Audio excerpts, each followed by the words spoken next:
옆 사람에게 사랑하고 축복합니다. 옆 사람에게 물으십시오. 행복하십니까? 답을 받으세요.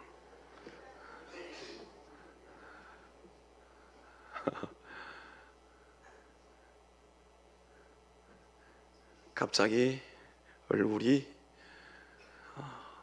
막 순식간에 왔다 갔다 합니다. 여러분 행복하셔야 돼요. 여러분 즐겁습니까? 기쁩니까? 하나님 아버지가 원하세요. 우리가 행복하기를 원하고 즐겁기를 원하고 기쁘기를 원합니다. 하나님이 주시는 기쁨은요 지속적입니다.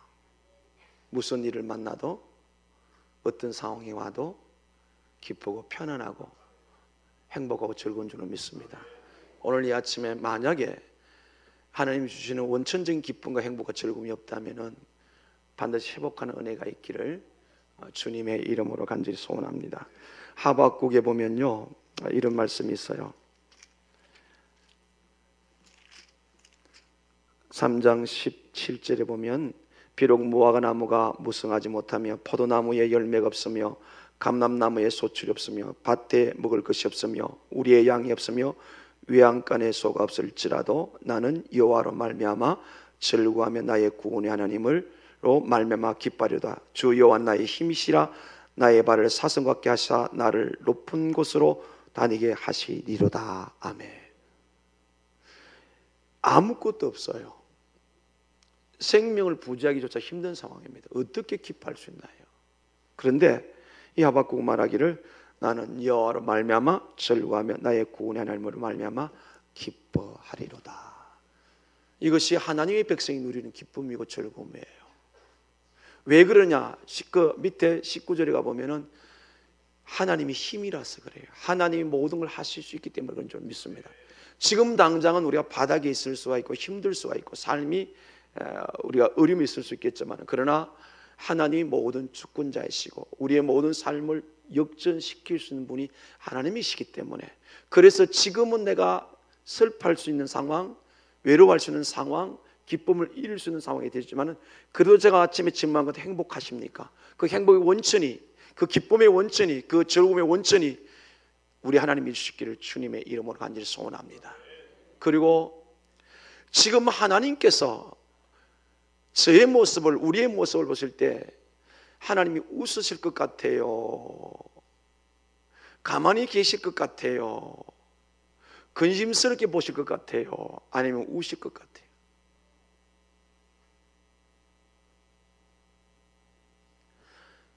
하나님께서 지금 이곳에 와 계십니다. 아멘. 이미 성령은 우리에 계십니다. 지금 나의 모습을 보고 하나님이 웃으실 것 같습니까? 아니면은 근심할까요? 아니면 우실까요? 우리가 가진 인격은 하나님께로부터 받은 겁니다. 하나님은 모든 감정에 섬세하십니다. 하나님께서 지금 저와 여러의 모습, 저는 지금 하나님이 저를 보시면서 호탕하게는 안 오시는 것 같아요. 그저 빙그레 웃으시는 것 같아요.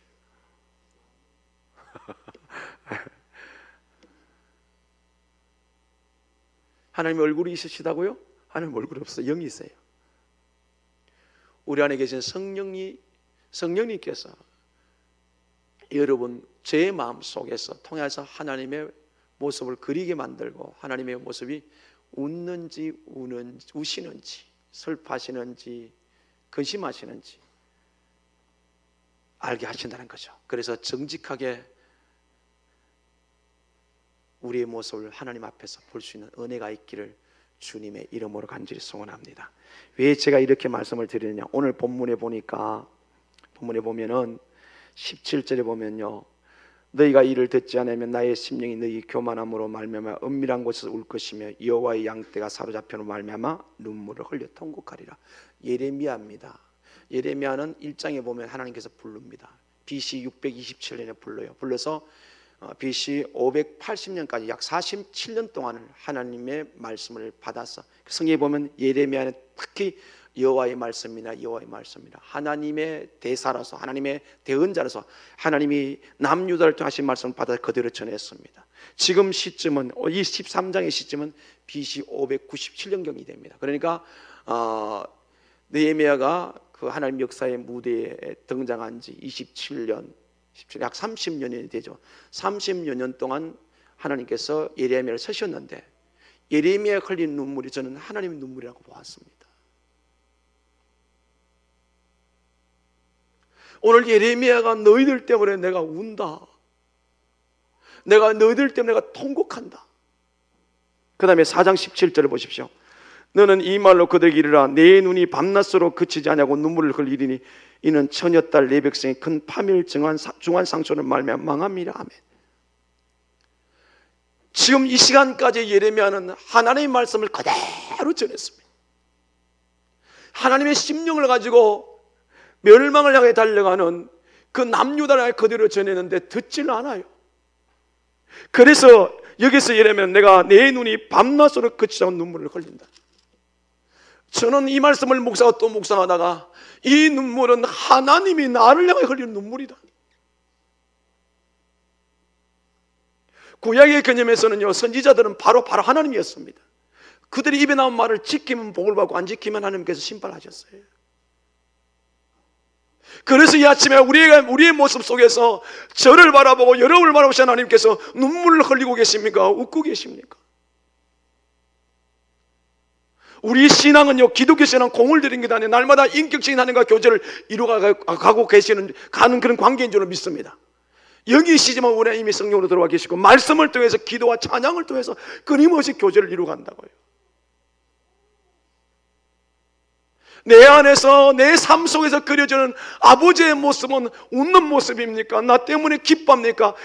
스바냐 3장 17절 내가 너를 내 기쁨을 이기지 못하겠다. 이런 하나님의 모습이 우리 안에 그려질 수 있길 주님의 이름으로 간절히 소원합니다. 근데 울고 있어요. 통곡을 한다. 왜요? 이 하나님께 남유다가 어떤 모습 때문에 결국 하나님께서 그들을 포로로 붙잡혀 가가 했는데 하나님께서 이 백성을 어떻게 구원했습니까? 이 의미는 오늘 우리에게 말하면은 아들 예수를 십자가에 내어 죽여서서 우리를 살리셨는데, 그렇게 내가 너희를 사랑하는데, 그런 그들에게 가혹하게 채찍을 들어서 주인이 없는 것처럼 목자 이런 양처럼 먼 곳으로 붙잡혀 가게 하는 그 아버지의 마음이 본 마음이 그게 아니란 말이에요. 그래서 예레미야가 3장에 가보면은 하나님께서 우리 향하신 마음은 재앙이 아니에요. 우리에게 주신 근심을 주신 하나님의 본심이 아니에요. 하나님은 항상 우리가 하나님과 기뻐하고 즐거워하고 춤추며 복되게 살기를 원하시는 줄 믿습니다. 몇 년 걸렸다고요? 이곳까지 올 때 30년의 세월을 단 끊임없이 말했어요. 그런데 돌이키지 않는 그들을 너무너무 사랑하셨기 때문에 잡혀가게 하십니다. 17절 중반절 이하에 보면 여호와의 양떼가 사로잡힘으로 말미암아 눈물이 흘려 통곡하리라. 물론 이게 예레미야가 흘린 눈물이에요. 예레미야가 누구냐는 겁니다. 예레미야는 하나님의 사람이라고요. 하나님이 보낸 사람이라고요. 그래서 예레미야가 흘리는 눈물은 바로 하나님의 눈물이에요. 자, 그럼 왜 이런 상황이 왔습니까? 하나님이 에덴 동산에 사람을 만드시는 심히 보시기 좋았더라. 죄를 지어 하나님과 원수되기 전이에요. 심히 좋았더라. 이걸 다시 우리에게 적용하면 우리가 죄인 되어 살아갔을 때 예수를 통해서 구원하시고 우리가 예수 믿어 구원받았을 때 하나님은 우리를 심히 좋아하시는 줄 믿습니다. 그 정도가 어느 정도가 아니에요. 그냥 좋아하는 건 아니에요. 성경이 이렇게 기록합니다. 한 생명이 천하보다 귀하다. 이 우주 만물이 얼마나 큰지 몰라요. 빛이 140억 광년을 가도 이 우주는 헤아릴 수 없는 이런 공간 속에 있는데 이 우주 만물보다도 한 생명이 더 중요하다. 한 생명 군이 더 귀하다. 그랬을 때 저와 여러분 하나님 앞에 얼마나 소중한 존재입니까? 믿습니까? 너무나 소중한 존재예요. 그래서 기뻐할 수밖에 없는 거예요. 왜요? 아들 예수를 십자가에 피 흘려 죽이셔서 그 죄값 치르시고 그래서 우리를 구원하셨기 때문에. 그래서 하나님 우리를 볼 때마다 기뻐하는데 이 남유다 이스라엘 백성이 그런 상황 속에 출애굽시켜서 이 많은 세월 약 600, 800년 시간이 걸려왔는데 결국은 하나님을 떠나가고 있기 때문에 하나님 그 때문에 어쩔 수 없이 하다가 안 되니까 이제 포로로 붙잡혀가 만들어가면서 그걸 보시는 아버지의 눈물, 통곡하시는 것, 밤낮 흘리시는 하나님 아버지. 저는 우리 시대가 지금 이런 시대에 와 있지 않은 걸 생각을 하게 됩니다. 그래서 오늘 말씀을 잘 살펴 들어가면서 우리 신앙을 다시 하나님 원하시는 자리에 쓰고요, 하나님께 웃음을 드릴 수 있는, 하나님 우리 때문에 기쁨을 이기지 못하는 그런 큰 은혜가 있기를 주님의 이름으로 간절히 소원합니다. 우리가 간단한 이야기, 복잡한 이야기 아니에요. 여러분, 우리가 자녀들이 믿음 안에서 잘 자고 자녀들이 부모의 그 하는 원하는 대로 반드시 자라가면 기쁘잖아요, 그죠? 근데 자녀들이 부모 말씀, 부모 안에서 부모 은혜, 부모의 돌봄이나 또 하나님 은혜 안 자라갈 때 얼마나 속상합니까? 여러분, 자녀들 때문에 눈물 흘린 적이 없나요? 자녀 때문에 가슴을 친 적이 없나요? 달리 비교하지 마시고 꼭 하나님께 비교하십시오. 우리가 하나님 뜻대로 살지 않는데 하나님은 가슴을 친다고요. 그래서 제가 물은 겁니다. 지금 하나님이 내 모습을 보실 때 웃으실까 울으실까 근심하실까?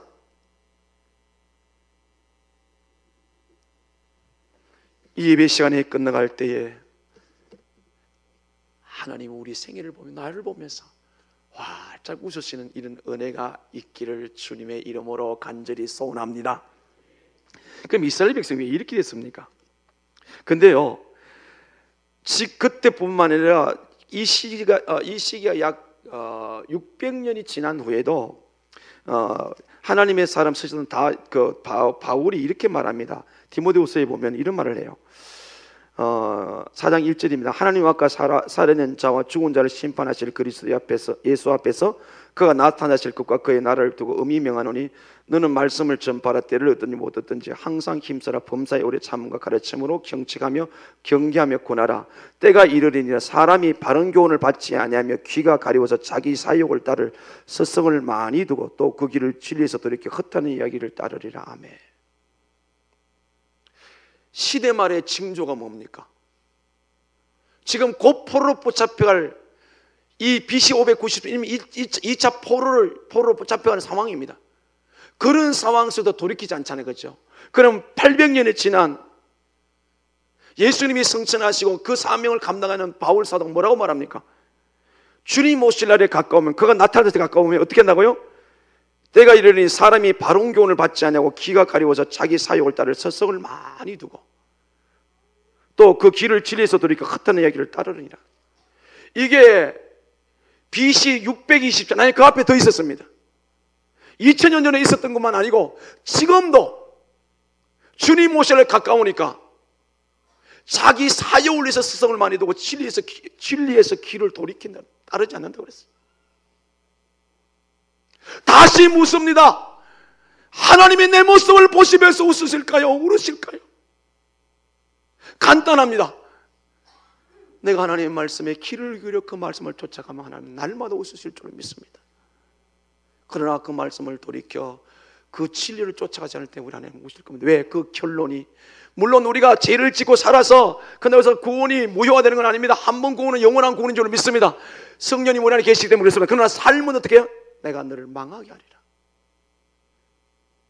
하나님은 하나님의 자녀가 이 땅에 살아가면서 믿음의 사람으로 조금 전에 부른 찬양처럼 믿음으로 사는 자는 무슨 일을 만나도 형통해서 이 일을 통해서 하나님 나라 확장하고 영혼을 구원하고 끊임없이 하나님께 영광 돌리기를 원하시는 줄로 믿습니다. 그것이 우리 아버지께서 우리가 하신 마음인데요. 그래서 시편 37편을 보면 37편 4절에 여호와를 기뻐하라 그래야만 그가 내 마음의 소원을 이루어주리라. 하나님을 웃게 하시자고요. 하나님을 기쁘게 해드리자고요. 그러면 우리가 구하지 않는 소원도 이루어주실 줄 믿습니다. 굳이 고민하고 염려할 필요가 없어요. 좀 단순해지자고요. 좀 무식해지자고요. 근데요, 마지막 때문에 내가 못 듣다고요? 사람이 사욕을 쫓아 자기를 위한 서성을 만든다. 이 말이 무슨 뜻이냐면 자기 이성과 지성과 세상 가치관에 맞는 말만 쫓아가 살아간다는 겁니다. 자꾸 진리에서 들게. 왜? 하나님 말씀하고 세상과 너무 많이 부딪히니까 하나님 말씀대로 살면 어떻게 될 것 같아요? 손해볼 것 같다 이 말이에요. 오늘 혹시 이 아침에 행여나 조금이라도 내가 말씀대로 살면 안 되지, 신앙생활을 심하게 하지 말아야지, 그냥 대충 해야지, 이런 사람이 있다면 돌이키길 바랍니다. 하나님은 전심전력하여 우리가 하나님을 예배하고 경배하기를 원하는 줄을 믿습니다. 그 길만이 살길 줄 믿습니다. 제가 많이 들어요. 적당히 합시다. 누가 주인인데 적당히 할 수 있습니까? 그때나 지금이나 오늘도 여전히 우리의 둘은 적당히 하자는 겁니다. 여러분, 하나님 앞에서는 양다리가 없습니다. 오른쪽 왼쪽, 빛이냐 어둠이냐, 어디에 서 있습니까? 어둠과 빛의 반에 서 있으면서, 절반에 서 있으면서 빛 가운데도 착각하지 마십시오. 빛은 완전한 줄로 믿습니다. 어둠이 없는 줄로 믿습니다. 그 자리에 우리 모두가 서 있기를 주님의 이름으로 간절히 소원합니다. 자, 여기 두 가지를 오늘 이제 왜 하나님의 눈에 눈물을 나게 했는가? 왜 밤낮으로 통곡하게 했는가? 그 첫 번째가 남유다가 자기 정체성을 잃어버렸어요. 보십시다. 위에 보면요, 13장 위에 보면 몇 절을 보는가 하면 11절을 봅니다. 11절 같이 읽어요. 시작.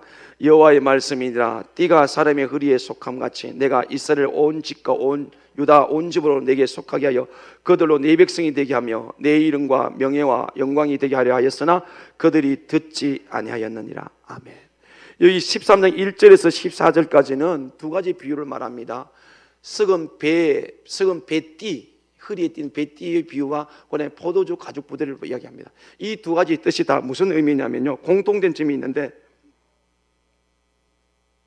이 비유를 통해서 하나님은 하나님께 범죄한 유다를 반드시 멸망시키려는 경고인데, 여기서 띠와 가죽 부대는요, 이스라엘 백성을 말하는 이 띠는 제사장들이 하나님의 예배를 드릴 때 찬 띠인데요, 이건 무슨 뜻인가 하면 너희들은 제사장 나라다. 그리고 여기 11절에 뭐라고요? 내게 속했다 그랬죠. 그런데 이 사람들이, 이 남유다 사람들이 어느 순간에 자기들이 하나님의 백성을 잊어버렸어요. 하나님의 백성을 잊어버렸어요. 하나님께 속했다는 사실 잊어버렸어요. 여러분, 한 번 하나님의 백성은 영원한 하나님의 백성인 줄 믿습니다. 믿습니까? 그런데 여기 뭐라고 그랬다고요? 내 백성이 되게 하여 내 이름으로 명예와 영광을 되게 하려 하였으나 그들이 듣지 아니하였다. 왜 하나님 눈물에 눈물을 나게 만들고 하나님을 아프게 합니까? 하나님을 슬프게 합니까? 이게 뭐가 같느냐면 우리 자식이요, 나를 보고 아버지가 아니라는 거예요. 이럴 때 제 마음이 어떻겠습니까? 아니라 한다고 해서 내 자식이 내 자식 아닌 거예요? 아니잖아요. 부모가 제일 슬플 때 언제입니까? 부모에 대한 의심을 할 때, 우리 아버지 아니 우리 어머니 아닌 것 같다. 오늘 남유다가 말합니다. 내 백성이 내게 속았고 내 이름, 내 영광, 내 명예를 위해서 너희들을 지었고 내가 부르고 구원했는데 그걸 듣지 않는다는 겁니다. 하나님께서 저와 여러분을 구원하신 목적은 하나님의 영광을 위해 살도록 부르신 줄로 믿습니다. 구원하신 줄로 믿습니다. 보십시오. 16절에도 보면은 그가 어둠을 일으키기 전 너희 발이 어두운 산에 그치기 전 너희 바라는 빛이 사망의 그늘로 변하여 침침한 어둠이 되게 하시기 전에 너희 하나님 여호와께 영광을 돌리라. 아멘. 이 남유다가 구속해내고 지금까지 인도하시고 생과 사와 복의 모든 걸 통치한 하나님께서 주인이 되고 아버지가 됨에도 불구하고 하나님의 영광을 누리게 불구하고 그렇지 않고 세상을 향해 달려가고 있기 때문에 돌이키지 못하는 그들은 오늘도 하나님은 눈물을 흘리고 있다. 여러분, 예수 그리스도를 나의 주 구주로 영접하셨습니까? 우리는 누구에게 속했습니까? 하나님에 속한 거예요. 그래서 요한계시록 3장 20절에 누구든지 내 말을 듣고 나 보내실 리 믿는 자는 볼지어다 내가 문밖에서 두드르니 누구든지 내 음성을 듣고 문을 열면 내가 그에게로 들어가 그로 더불어 먹고 그는 나와 더불어 먹으리라. 아멘. 우리가 예수 믿는 순간 어떻게 됐어요? 주님 우리 안에 들어와서 주님께 속하고, 나는 주님께 속하고 나는 주님 안에 있는 줄로 믿습니다. 우리가 부인한다고 우리가 그렇게 살자는 안 되는 거 아니에요. 그런데 이스라엘 백성들이 계속 예레미야가 한 이야기가 뭡니까? 예레미야가 하는 거면 너는 하나님의 백성, 하나님의 백성. 하나님 백성은 하나님의 백성이기 때문에 하나님의 영광을 위해 살아야 된다. 하나님의 이름을 높이며 살아야 된다. 이 교회가 이 땅에 존재하는 이유는 하나님의 이름을 높이기 위해서 이 땅에 존재하는 줄 믿습니다. 저와 여러분이 이 땅에 살아가는 존재 이유는 하나님의 이름을 높여드리고 그분의 명예를 높여드리고 영광을 위해 살아가는 것이 목적인 줄 믿습니다. 그런데 그렇게 살지는 않았어요. 저는 지난 1월 달에 30일 산티아고, 그 다음에 토탈 45일에 그 유럽을 돌면서 특히 30일 동안 제가 산티아고 순례길을 가면서 그 힘든 시간을 보내면서 하나님이 없는 내가 무슨 의미가 있느냐, 내가 이 길 가는 것도 내가 힘들어하면서 악착까지 내가 사는 이유도 나는 하나님께 속했기 때문에, 하나님의 자녀이기 때문에 하나님을 위하여 내 존재 가치를 찾았단 말이에요. 여러분, 지금 여러분의 삶을 돌아보십시오. 여러분의 행함을 보십시오. 여러분의 생각과 가치관을 보십시오. 하나님을 인하여 하나님의 속한 삶의 가치관을 가지고 살아가고 있다면 하나님께서 반드시 여러분들 통해서 역사하실 줄 믿습니다. 여러분이 꿈꾸고 바라는 목적과 비전들, 자녀를 키우고 여러분 사업하고 일하는 모든 일들이 하나님의 의였습니까? 아니면 세상 가치관 속에 속해져 있다면 우리 하나님도 하나님 눈에 눈물 나게 하는 거예요. 그 이야기를 지금 예레미야가 하면서 16절에 뭐라고 그랬어요? 어둡기 전에, 발이 어둠의 산에 거치기 전에, 바람 빛이 사명의 건너 변하기 전에, 침천 어둠이 되기 전에 빨리 하나님께 돌아오라. 신앙은 타이밍이 너무너무 중요해요. 하나님 때가 있습니다. 전도서 3장은 끊임없이 때를 말하고, 울 때가 있고 잠잘 때가, 일어날 때가 있고 승리할 때가 있고 패할 때가 있고 아이를 낳을 때가 있고, 그날이, 그 시간이 지금인 줄로 믿습니다. 그 시간이 지금이에요. 성경의 성도의 시간에서는요, 지나간 시간은 의미가 없고 오지 않은 시간은 의미가 없어요. 그래서 내일 일을 자랑하지 말라고 그랬어요. 야고보 4장에 내일 일을 계획하지 말라고 그랬어요. 제일 중요한 시간이 바로 이 시간인 줄로 믿습니다. 예배의 자리에 계시고, 기도의 자리에 계시고, 성령 안에서 교제하는 자리에 계시고, 전도하는 자리에 계시고, 말씀 배운 자리에 우리 모습이 있을 때 나도 모르게 하나님이 우리를 만들어 가시고 빚으시고 하나님께 영광 돌리는 삶으로 살게 해주실 줄로 믿습니다. 그리하지 않을 때 하나님 눈에 눈물 나게 하는 이 불효의 삶을 살 수밖에 없다는 사실을 우리가 반드시 기억하시고, 죽거나 살으나 우리는 하나님 것이 된 줄로 믿습니다. 아멘. 어떤 상황에 처한다 할지라도, 어떤 우리에 처한다 할지라도, 어떤 영광의 자리에 처한다 할지라도 우리는 하나님의 백성이요 하나님의 자녀인 것을 절대로 잊지 않고 살아가게 될 때 우리의 온 삶을 통해 하나님이 영광을 받아주실 줄로 믿습니다. 그래서 이 사람들이 자기 첫 번째로 자기 정체성을 잃어버렸어요. 하나님의 속한 걸 잃어버렸어요. 그래서 하나님이 쓰실 수 없다고 그래서 7절 보세요. 내가 유브라 내려가서 그 감추었던 곳을 파고 띠를 가져오니 띠가 썩어서 쓸 수 없게 되었더라. 아멘. 유브라데는 가나안 땅이 아니에요. 포로로 붙잡혀간 자리예요. 이런 급박한 순간에 지금 상황이 막 눌리는 상황 속에서도 그 띠를 가지고 보여주면서도 썩었다, 쓸 수 없다, 그래도 돌아야 안 돌아요. 사람이 한번 마음 강박해지면 말로 표현할 수가 없어요. 지금 여러분 마음 어떤 마음이에요? 껍데기만 이 자리에 와 있지 않아요? 몸은 와 있는데 생각은 전혀 다른 곳에 있지 않아요? 하나님 우리를 쓸 수가 없어요. 하나님이 받으시는 것은 성령 안에서 온 마음과 뜻과 정성을 다해야 하나님과 교통이 이루어지고 하나님 우리 예배를 받으시는 줄로 믿습니다. 저는 우리 꿈과 사랑과 그런 예배 자리에 있기를 원합니다. 제가 6주를 지나면 6주 동안 하나님 교회 떨어져 있으면서 예배에 대한 그림이 얼마나 컸는지 몰라요. 길거리에서 조그마한 숙소에서 예배드릴 때 하나님께 예배하는 것이 얼마나 행복한지 몰라요. 거기는요 갖춰진 것이 아무것도 없어요. 우리 육성으로만 찬양합니다. 예배 분위기 환경도 아무것도 안 됐습니다. 그러나 그 자리에 하나님 함께 하시기 때문에 그때 그 예배의 즐거움 행복은 이로 표현할 수가 없었습니다. 하나님이 찾으시는 자리에 우리가 늘 기쁘고 즐거움을 온 마음을 다해 주님과 교제를 이룰 수 있는 은혜가 있기를 주님의 이름으로 간절히 소원합니다. 그 다음에 왜 주님이 눈물을 흘립니까? 이들이 정체성을 잃어버리니까 어떤 일이 벌어졌습니까? 15장 15절입니다. 너희는 들을지어다 귀를 기울일지어다 교만하지 말지어다. 17절 너희가 이를 듣지 아니하며 나의 심령이 너희 교만함으로 말미암아. 교만은 어디서 시작됩니까? 하나님의 말씀을 듣지 않는 데서부터. 인류 최초의 사람이 언제 범죄합니까? 하나님 말씀을 듣지 않는 데서부터. 자, 위에 보십시다. 9절 봅니다. 9절 10절 같이 읽고 시작. 여호와께서 이와 같이 말씀하시니라. 내가 유다의 교만과 예루살렘의 큰 교만을 이같이 썩게 하리라. 이 약한 백성이 네 말을 듣기를 거절하고 그 마음이 완악한 대로 행하며 다른 신을 따라 그를 숨기며 그에게 절하니 그들이 이 띠가 쓸 수 없음 같이 뛰리라. 아멘. 교만, 큰 교만이 뭡니까? 말씀을 안 듣는다는 거예요.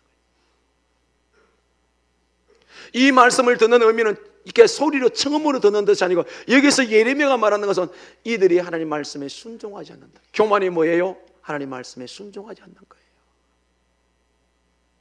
오늘 이 시간도 아니면 앞으로도 하나님의 눈물에 눈물 나게 할 사람은 어떤 사람입니까? 하나님의 말씀을 들었지만 세상에 붙잡혀서 세상에 넘어가서 하나님 말씀에 순종하지 않는 사람 때문에 하나님 오늘 운다는 거예요. 그게 17절이에요. 너희가 이를 듣지 않으면 너희 심령이, 나의 심령이 너희 교만한 말로 말미암아 은밀한 곳에서 울 것이며 또 여호와 양떼가 사로잡혀 말미암아 눈물을 흘리며 통곡을 하면, 왜 양떼가 잡혀갑니까? 하나님 말씀을 안 듣고 순종하지 않으니까 그 교만한 그들 어디에 보냅니까? 포로로 잡혀가겠다. 기독교는 체험의 종교입니다. 기독교는 능력의 종교입니다. 종교라는 표현은 맞지 않아요. 사실상 언제 기적과 능력이 나타납니까? 성경에 보니까 하나님 말씀에 순종할 때입니다. 언제 요단강이 갈라졌습니까? 언제 여리고가 무너졌습니까? 언제 홍해가 갈라졌습니까? 언제 죽은 자가 살아났습니까? 언제 질병이 떠나갔습니까? 언제 불가능이 가능케 됐습니까? 하나님 말씀에 순종할 때입니다. 아멘. 그런데 왜 하나님이 우실까? 왜 예레미야가 울었을까요? 하나님 말씀에 순종하지 않으면 하나님께서, 공의 하나님께서 그 일에 대해서 심판을 하실 수밖에 없다 이 말이에요. 그런데 문제가 왜 이렇게 됐습니까? 6장으로 넘어가겠습니다. 6장 10절을 봅니다. 6장 10절요. 내가 누구에게 말하면 누구에게 경치하며 듣게 할꼬 보라, 그 귀가 할 일을 받지 못하였으므로 듣지 못하는도다. 보라, 여호와의 말씀은 그들이 자신들에게 욕으로 여기고 이로 즐기하지 아니하느니. 아멘.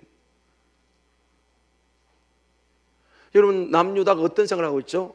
귀가 할 일을 받지 못하, 이 말은 뭐냐면 고의적으로 말씀을 안 들어요. 고의적으로 말씀을 안 지켜요. 여러분, 하나님의 말씀을 배웠잖아요. 말씀을 듣잖아요. 여러분 생애에 지금 이 시간 이후로 알면서 고의적으로 듣지 않은 이 악함이 없기를 주님의 이름으로 간절히 소원합니다. 수십 년 신앙생활하고 아니면 또 단 1년 했던 말씀을 배워서 들은데 하나님 말씀이 내 속에 있어요. 그런데 알아요. 아는데 뭐예요? 그 말씀대로 안 살아요. 그 이유가 뭐라고요? 여호와의 말씀은 그들이 자신들에게 욕으로 여기고 이로 즐기하지 않으니. 하나님 말씀이 날 힘들게 한다. 고통스럽게 한다. 우리 학생들이 청소년 시절에 부모들이 하는 이야기를 뭘로 들어요? 자기를 힘들게 한다고 하니까 반항하는 거 아니겠어요? 그런데 커서 보니까 부모가 여러분들에게 한 말이 그게 나를 욕되게 한 거예요? 힘들게 한 거예요? 아니죠. 전부 다 나를 위한 거예요. 저는 우리 꿈과 사랑의 교회 성도들이 철이 들기를 원합니다. 지금 하나님이 나에게 하신 말씀 모두가 나를 복되게 하는 것이다. 믿습니까? 근데 지금 남녀들 어떻게 반응했어요? 이 말씀이 나를 욕되게 하고 나는 즐겁지 않다. 근데 이 원인이 어디서 왔어요? 보십시다. 13절 14절 같이 읽어요. 시작. 이는 그들이 가장 작은 자로부터 큰 자까지 다 탐욕을 부리며 선지자로부터 제사장까지 다 거짓을 행함이라. 14절 같이 읽어요. 그들이 내 백성의 상처를 가볍게 여기며 말하기를 평강하다 평강하다 하나 평강이 없도다. 아멘. 예레미야가 역사의 무대에 하나님의 부름받아 섰을 때 이미 이 뿌리가 이제 15장에 가면요, 15장 4절에 보면 유다 왕 히스기야 아들 므낫세가 예루살렘에서 행한 것으로 말미암아 내가 그들의 세계 여러 민족의 가운데 흩뜨리라. 이미 위에서부터 뿌리가 내려왔는데 선지자들과 제사장들이 작은 자는 큰 자는 모두가 탐욕에 빠졌어요. 세상 보는 것에 마음이 다 뺏겨버렸어요. 여러분 골로새서 3장 5절에 뭐라고 했어요? 탐심은 곧 뭐다? 우상 숭배다. 세상 것에 마음이 다 뺏겨버렸어요. 지금 여러분들 마음이 세상 것을 이길 수 있는 능력이 있습니까? 여러분이 말하고 이야기하는 것보다 세상이 이렇게 저렇고 직장이 이렇고 저렇고 이렇고 저렇고 끊임없이 말할 수 있을 겁니다. 그러나 하나님 앞에서는 그건 핑계가 될 수가 없어요. 13절에 이는 그들이 가장 작은 자로부터 큰 자에 다 탐욕을 부리며 선지자로부터 제자가 다 거짓을 행합니다. 이게 무슨, 저는 이 말씀 앞에 예레미야를 읽어보면 끊임없이 선지자와 제사장의 책임이 얼마나 큰지를 깨달아요. 잘못 가고 있는데도, 믿음을 떠나가고 있는데도 제사장과 선지자들 그냥 둔다는 거예요.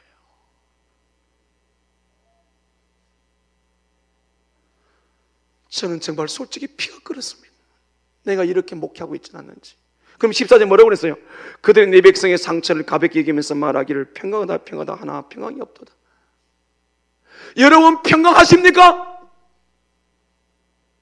평강의 주인이 누굽니까? 예수 그리스도. 왜? 부활하시니 제일 먼저 하신 말씀이 뭡니까? 너에게 평강이 있을지다. 성도가 누려야 할 평강은 성령 안에 있는 줄 믿습니다. 말씀대로 살고 하나님 뜻 안에 있을 때 그 평강이 되어야 되는데 여러분 평강하시냐고요? 그 위선적 거짓적인 평강에 속지 마십시오. 세상을 조금 취했다고 내가 성공했다고 그게 평강이 아니에요. 그게 즐거움이 아니에요. 하나님 주신 평강이 여러분이 있기를 원합니다. 근데 뭐요? 전부 거짓말했다는 거예요. 오늘 우리 교회가, 한국 교회가 왜 하나님의 능력이 있으면 점점 커져가야 돼? 왜 줄어듭니까? 지금 이 상황 아닐까요? 세상의 마음 다 빼앗겨버렸어요. 모든 가치받는 물질에 둔다고요. 직분자에 세우고 난 물질에다 둔다고요. 소위 뭐 이게 나쁘게 말하면 매간매직이에요. 그분의 신앙과 큰 신도를 보는 것이 아니라 그가 얼마나 많은 물질 가지고 하느냐. 이게 전부 뭐 탐욕이에요. 전부 다. 그래서 교회가 난장판이 되는 거예요. 이게 누구의 책임이요? 저의 책임이에요. 저의 책임. 상처투성이 있는데 신앙을 잡지 못하고 힘들어하고 세상이 어떻든 상처투성인데 가볍다, 괜찮다, 평화다, 평화다.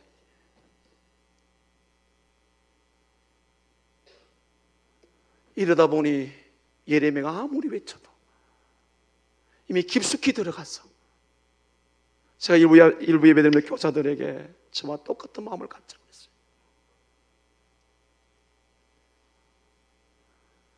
여러분의 평강이 하나님 주신 평강이 되기를 소원합니다.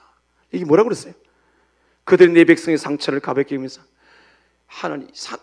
우리 세상에 받는 상처는 아무것도 아니에요. 사실상은 주님과 관계만 회복되면 다 치료될 줄로 믿습니다. 하나님과 점점 상처 투성이를 갔는데도 뭐라고요? 괜찮다는 거죠. 그래서 뭐라고요? 평강하다, 평안하다. 그러나 평강이 없다는 거예요.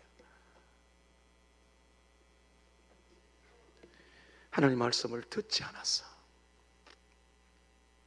그 밑에 19절 보십시오. 6장 19절 같이 읽어 시작. 땅이여 들으라. 내가 이 백성의 재앙을 내리라. 이것이 그들의 생각의 결과라. 그들이 내 말을 듣지 않으면 내 율법을 거절하였습니다. 아멘.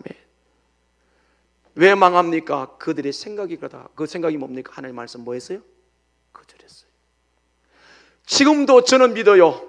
저와 동일한 그런 믿음 갖기를 원합니다. 하나님은 오늘도 말씀을 붙들고 그 말씀에 순종하는 사람을 통해서 하나님의 역사는 이루어가게 될 줄로 믿습니다.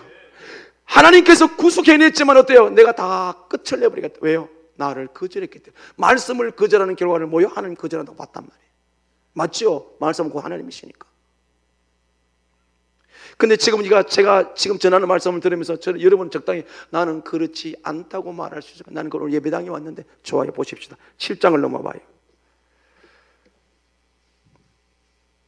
7장 1절에서 11절까지요. 같이 함께 천천히 읽어요. 시작.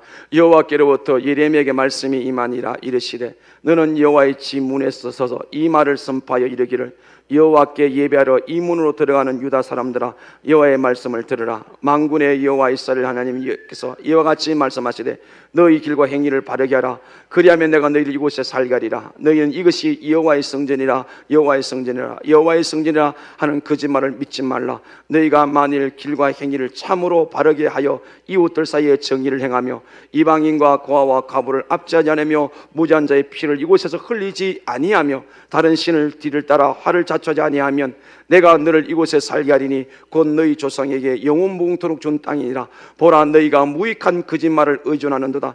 너희가 도둑질하며 살인하며 간음하며 거짓 맹세하며 바알에게 분향하며 너희가 알지 못하는 다른 신을 따르면서 내 이름으로 일컫는 바는 이 집에 들어와서 내 앞에서 말하기를 우리가 구원을 얻었나이다 하느냐. 이는 모두가 가정한 일을 행하려 함이로다. 아멘.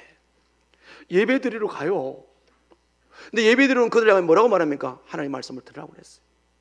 근데 이 사람들이 뭐라고 말합니까? 그 4절에 보면 너희는 이것이 여호와의 성전이라 성전이라 성전이라 성전이라 하는 거짓말을 믿지 마라. 여러분, 하나님은 성전에 계시는 게 아니에요. 건물 안에만 계시는 거 아니에요.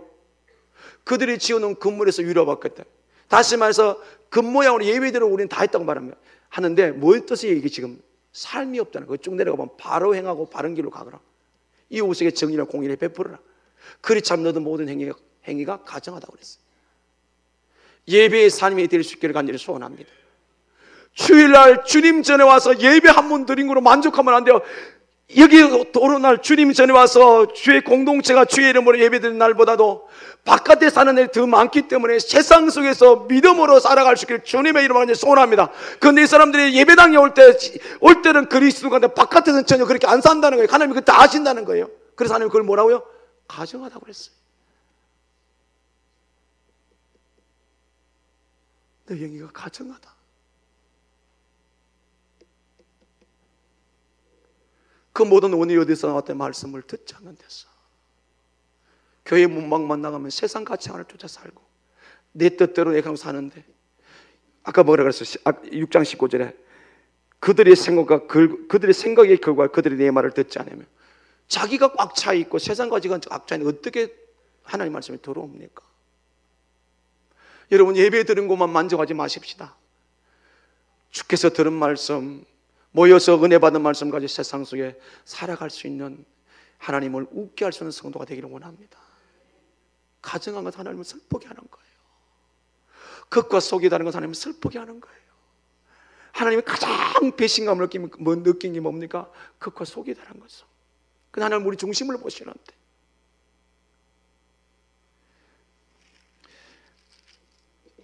한 군데 더 보겠습니다. 9장, 예레미야 9장입니다.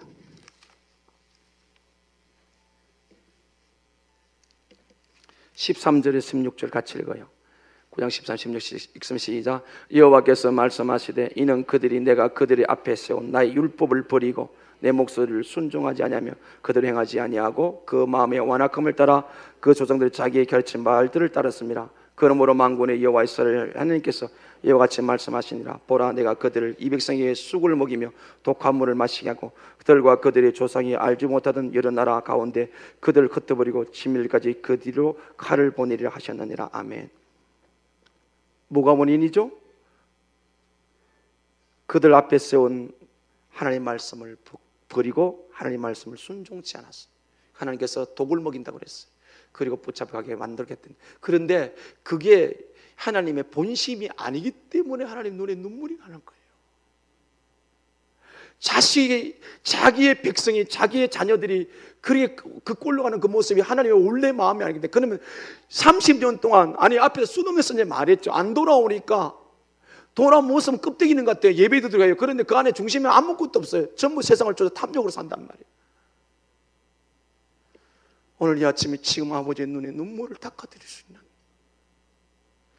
아버지께서 우리를 웃게 할 수 있는 은혜가 있기를 주님의 이름으로 간절히 소원합니다. 아멘. 그래서요, 바벨론 포로로 붙잡혀가지고 에스라서를 보겠습니다. 에스라 7장을 한번 봐봐요. 719쪽입니다.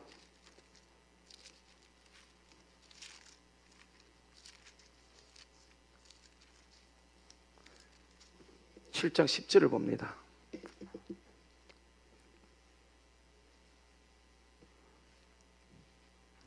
같이 읽어요. 시작. 에스라가 여호와의 율법을 연구하여 준행하며 율례와 규례를 이스라엘에게 가르치기로 결심하였더라. 아멘.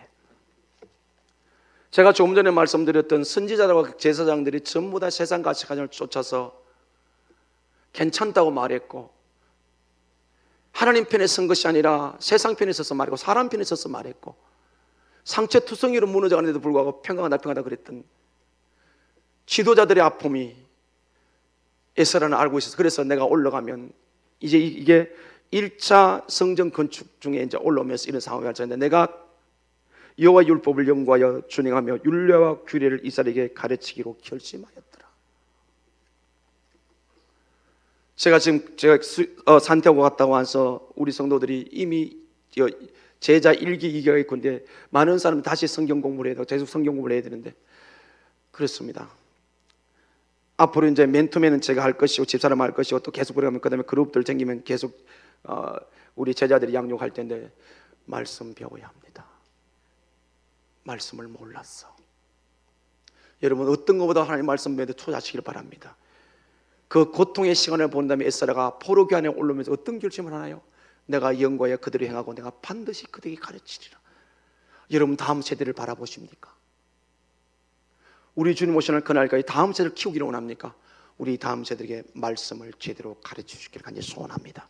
우리 교회학교 교사들, 중고등부 교사들, 청년부 교사들, 목자들.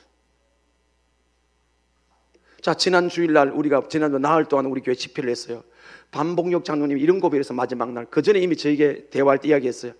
자기가 예수 믿어 32년 했지만 끊지 못한 게 하나 있었대요. 담배를 못 끊었대요. 그래서 15년에 끊었다는데, 뭐 담배 피고 술 먹는다고 해서 지옥 가는 거 아니잖아요. 그냥 그리스도인이 되었기 때문에 부담이 됐던 거예요. 그래서 그 담배를 끊기까지 자기가 얼마나 부담이 된지, 자기가 바로 못 사니까.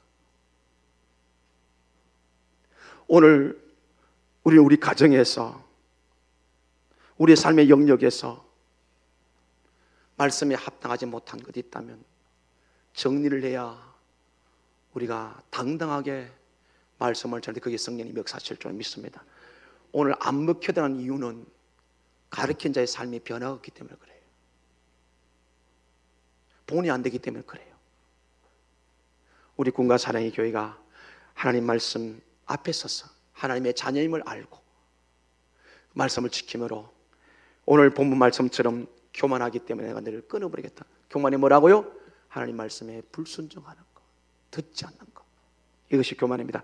자, 한 군데 하겠습니다. 12장 17절